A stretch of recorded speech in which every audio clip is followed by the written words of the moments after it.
Totoo yung sinabi niya na gawa-gawa lang ang West Philippine Sea. Sinabi niya yun, pero minisquote nila at hanggang dun lang yung kanilang ikino-quote.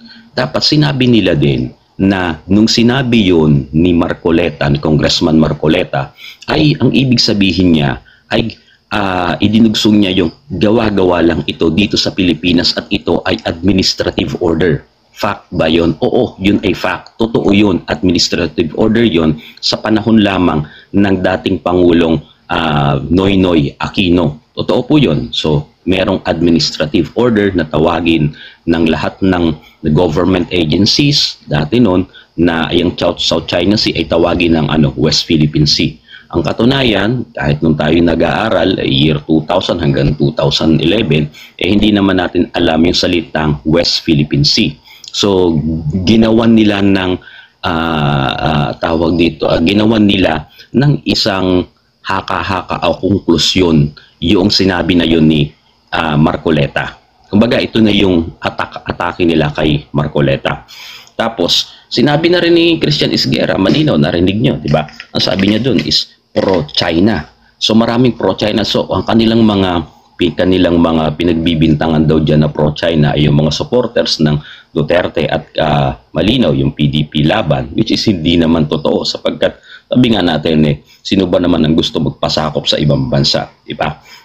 Meron din dito yung sinabi ni Tariela, sa atin daw yung West Philippine Sea. So kaya po natin dapat linawin itong UNCLOS po, no, bago tayo magpunta doon at talakayin yung ukol doon sa pagkakapanalo natin yung arbitral award di umano sa atin in favor dyan sa West Philippine Sea. Ay linawin, kaya pupunta po tayo sa UNCLOS. Kahit papano tatalakayin natin yung UNCLOS. Sapagkat doon pa lang sa sinabi ni Tariela, mali-mali na. Commodore pa naman siya ng PCG at spokesperson. Tariela, mag-aral ka muna.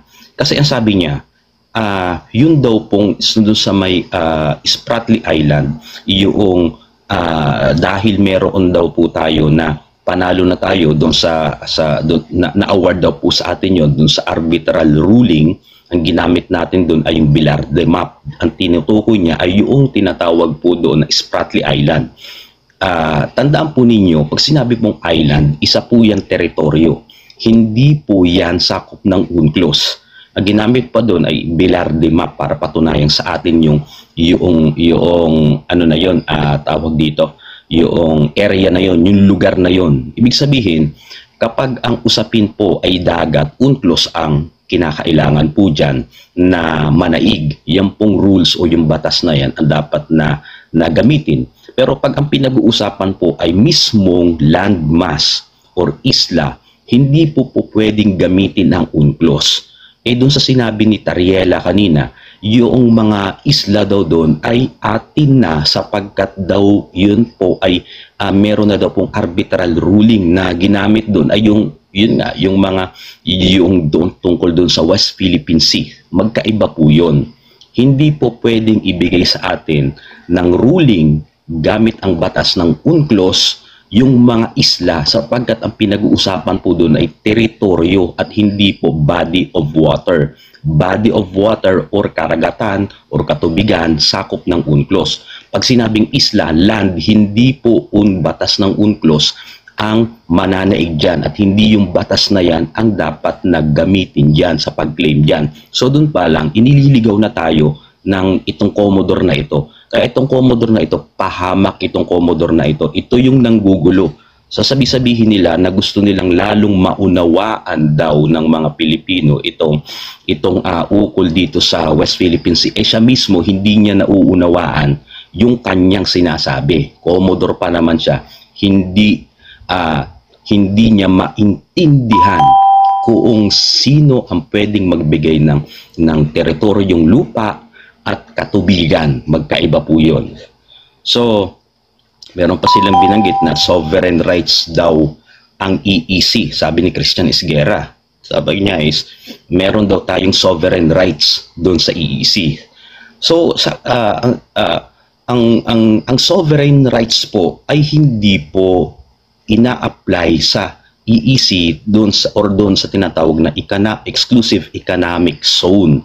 Yung pong soberenya po, kung legal po at tamang usapin ang ating gagamitin or yung mga tamang mga pananalita ang ating gagamitin, yung sovereign rights po ay applicable lang hanggang doon sa tinatawag nating territorial sea natin. Ang territorial sea po natin ay may limit lamang po.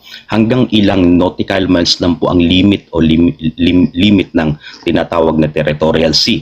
Yung territorial sea po ay from the baseline ay bibilang ka ng 12 nautical miles. Doon lamang po meron tayong tinatawag na sovereign rights.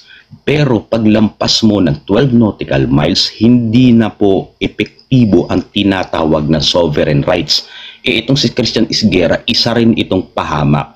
Mali-mali yung kanyang mga pinagsasabi doon sa kanyang interview dito kay Tariela. Pareho sila, sinasabi nila dapat bigyan ng tamang kaalaman. Pareho naman sila ng mali yung kanilang mga pinagsasasabi.